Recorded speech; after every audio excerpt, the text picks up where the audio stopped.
DPT6s, and welcome to the fall semester. Don't be confused. This is a still image of me. I am just talking behind it. This is a picture that was actually taken on my birthday this year, and even though I am in gloves and a winter scarf, this was taken in June. So I had a COVID birthday, which actually kind of rocked, because if you guys know me at all at this point, you know I like organization and spreadsheets. So we did a Google Drive sign-up sheet for my birthday party so that all of my friends could schedule a time to come to my backyard and socially distance. So anytime I can get people to sign up on an Excel spreadsheet, I'm a happy girl. So look at how happy I am on my birthday. So if I do this for fun, then for sure I'm going to do this for you. You have got a sign-up sheet in your future, and I hope that that makes you as happy as I look in that picture. All right, I'm doing this video to give you guys a little bit of information on your semester before it gets started so that everybody's ready first week of class and kind of knows what they're walking into. Because obviously, things are going to be a little different this year.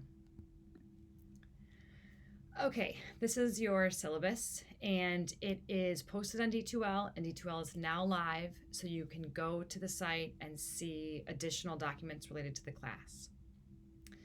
The lecture for this class is going to be all asynchronous videos that you can watch whenever you would like. I have them in a schedule format by week. There's 3 hours of lecture per week, which would match what we would have done in class.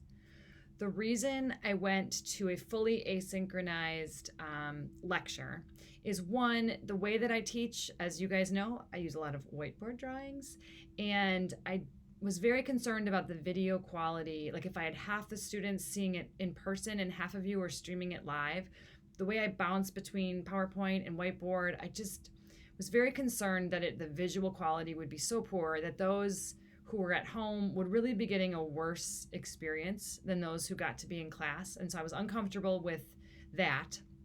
Plus, I decided how I could maybe use our time together, maybe even in a better way. So the pure lecture content is all pre-recorded.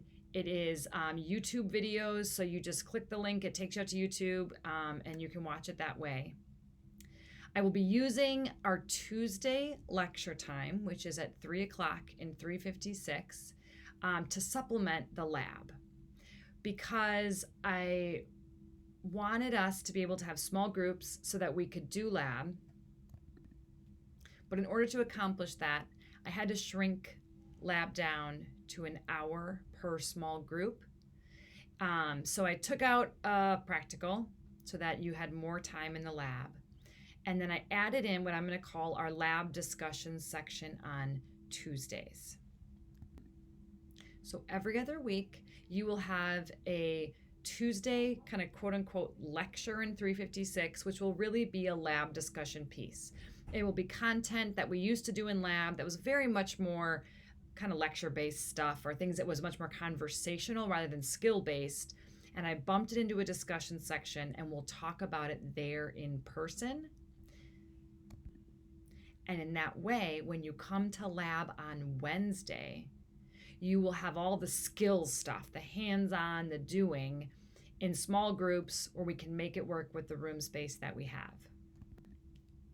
So prior to class next week, I have to get you guys divided into these smaller lab groups.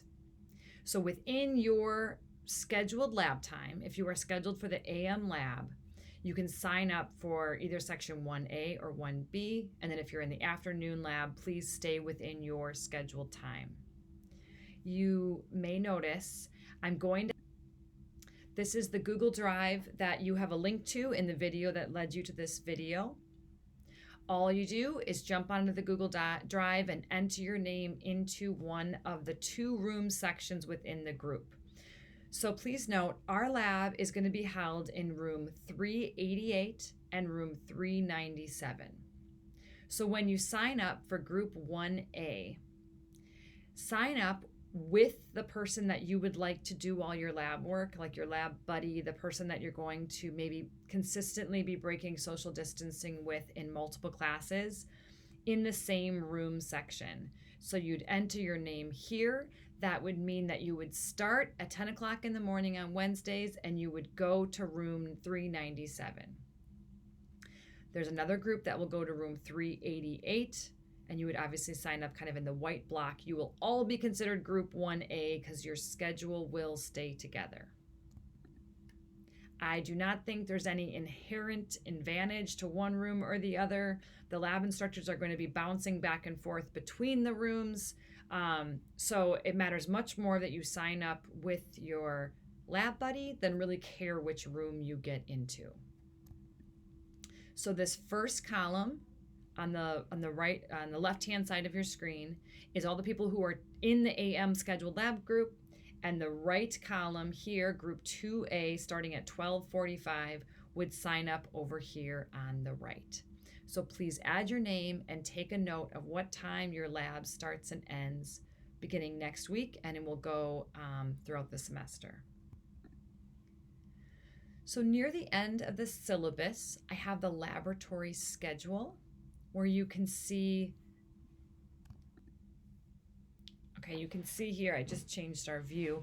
The laboratory schedule has the date in the far left column, and it is labeled by the labs that you'll see in your lab notebook.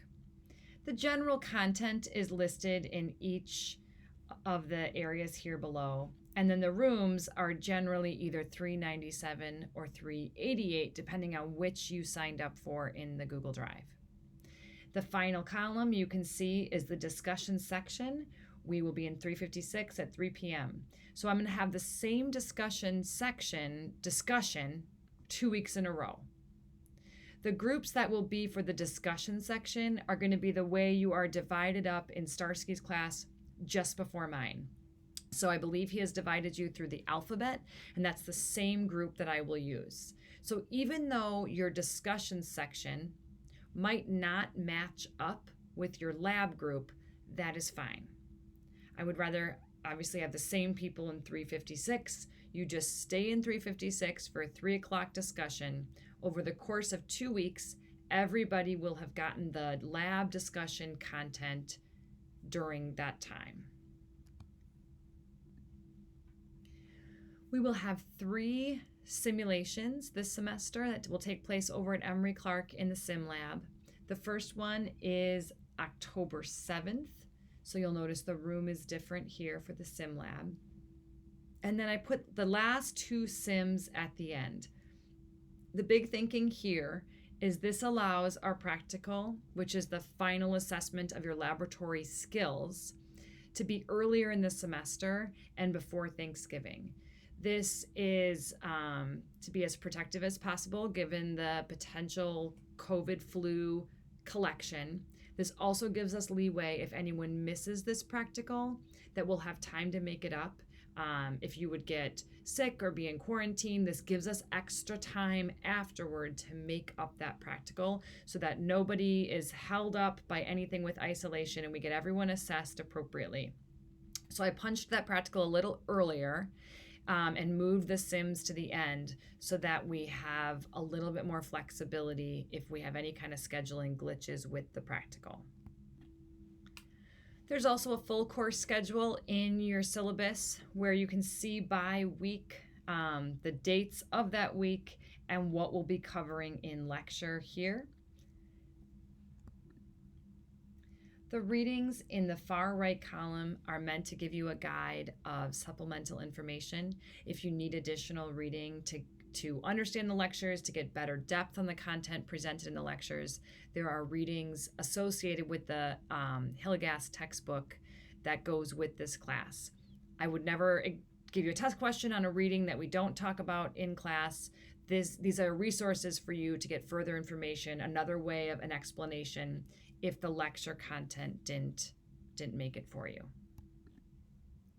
You can also see the column here. This is just our reminder of our discussion section that's being held on Tuesday and which group is up for each week. So if you ever get lost in the flow of life and can't remember which week you're on, these were the name dividers that I got from Dr. Starsky. If there's any discrepancy, I'm happy to change it and update this, but this was the divide that he told me he was using in the class just before mine. There will be 3 exams in this class. They are going to be over D2L. So you have the date and the time written here for your planning purposes.